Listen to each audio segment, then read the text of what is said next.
Hello, everyone. This is Zami Eccles-Irwin from FilmFestivalCircuit.com and the director of the Portland Comedy Film Festival. Right now, we're gearing up for our Winter 2026 event, which is going to take place on February 1st at the beautiful, historic Clinton Street Theater in Portland, Oregon. And in preparation for the festival, we were talking with some of our participating filmmakers and screenwriters. So today, we're talking with Nicholas Scott, who is the writer behind Sinatra Kills. Nicholas, thank you so much for meeting with me. Yeah, thanks for having me. Well, let me just say, Sinatra Kills has one of the most unique plots of any film or any screenplay I've read recently, and I Thank just you. want to know, yeah, what inspired this? Um, I wish I could say something really smart and intellectual. Like I wanted to examine family trauma and celebrity obsession. But the truth is, the screenplay came to me in a dream one night. Oh, So I just shot up out of bed after having this dream about a resurrected Frank Sinatra. And the scene that was in my mind when I woke up is one of the opening scenes where the protagonist Sam is in a basement in a hood surrounded by candles and he's doing this seance, this occult ritual, and his mom opens the basement door and it's kind of the facade is destroyed and he's just a guy living in his mom's basement. interesting. Okay, I love that. And then through that, you kind of came up with this whole thing.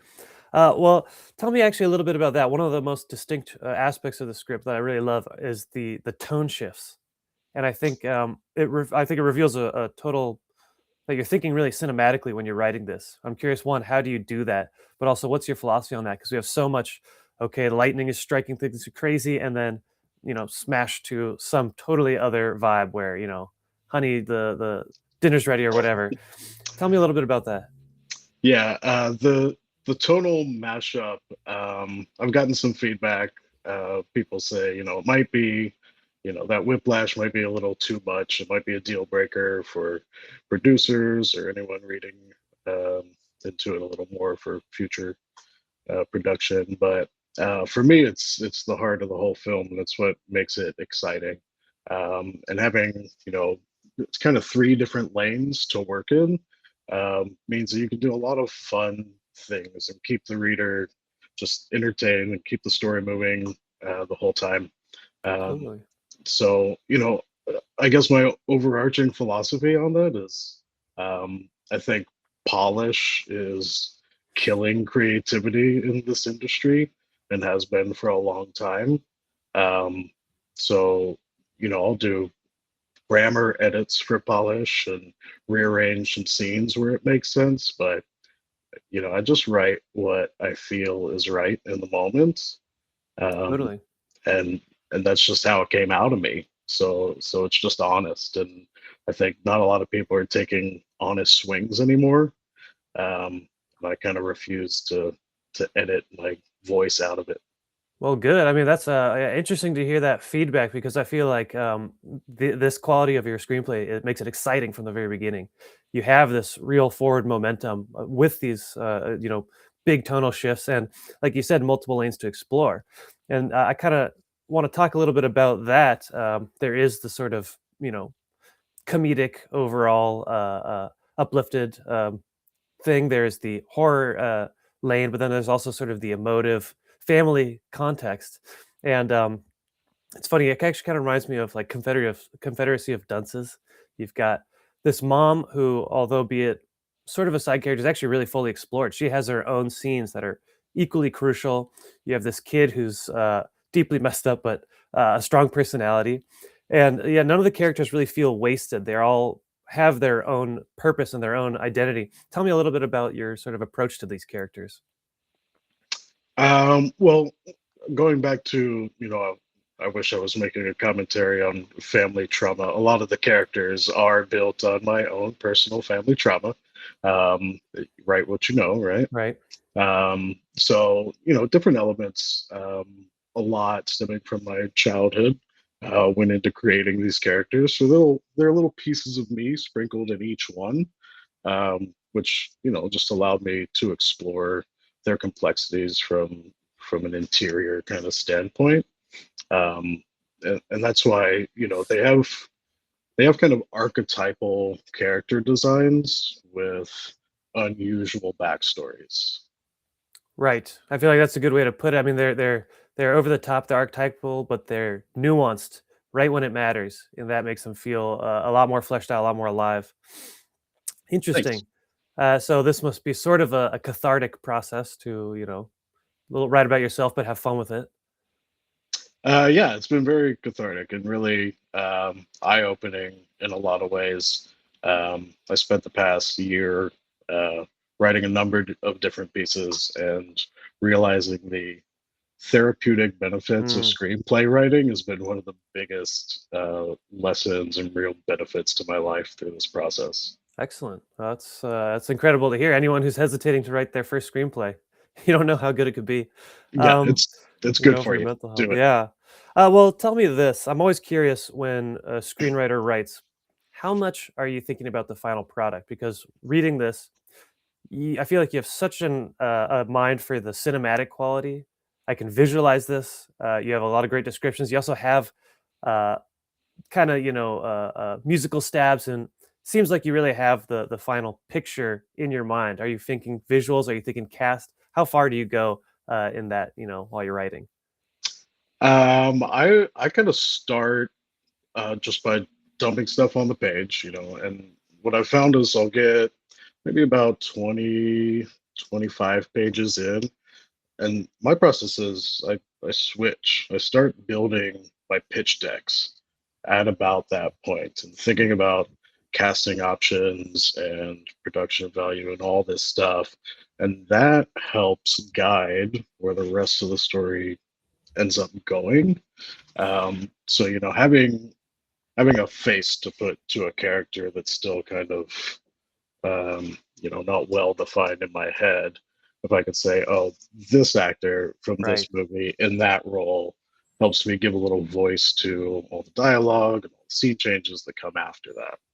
Interesting. Okay. Yeah, it gives you something to sort of target and hold still as you're trying to create this character. I like that you said so you kind of get started, you get the ball rolling. Let's get a little test right going here. 20 pages, and then you can see. Okay, let's finesse the bigger scope of this. Does this stuff sort of write itself when you get going? Is this a fugue state where okay, I don't know what's going to happen, but these characters are going to tell me, or do you have it all planned out? No, it is very much a fugue state, and that happens with all of my projects. Um, I'll do regularly. I'll probably do a 16 to 18 hour writing session once a week, Damn. Okay. which is a lot, Yeah. and um, really the next day is like a 12-hour sleep day because it takes so much out of you. Right. But I'm working on another screenplay right now, and I was about halfway through, and I was talking to my buddy about it, um, and he said, "Well, you're on page 45 or so. Let me know when you get the next 10 pages." And I was like, "Man, I'm in the zone. I'm going to give you the next 45 pages by tomorrow morning." And I did because um, I don't know. There's something wrong with me, Yeah. I guess. Or something, right? I love to hear that. Yeah, as someone who cannot write and doesn't know that sort of I don't know, adrenaline, that energy to get it going is so fascinating to me. I mean, and yeah, it sounds like so once you get that sort of all right, the characters are kind of telling you what's going to happen. You're discovering the story along with them. Then is there a going back and trying to etch out a tight structure? What does that look like? The rearranging of the grammatical edits, for example, like you're saying. Yeah, there's so much going back. So I think when I submitted the version, I was on version 17, Okay. Wow. and that was what 9, 10 months ago. And I've continued editing, and I've got more feedback, and I'm on version like 37 now. Um, so yeah, that's another big lesson is that the knowledge jump, getting it down into a first draft, is actually the easiest part of the whole Right. process. It's the next year of your life, constant revisions. Like, Hmm. never. This is my first screenplay. Never in my life have I read something 500 times Right. until now. Man, interesting. So do you have a writing background in other fields? I don't. I did Okay. some academic writing in college, Uh, but really it's just a passion. okay. Excellent. And, you're obviously a film buff. I think I'm seeing VHSs behind you. What's your relationship to Yeah, cinema?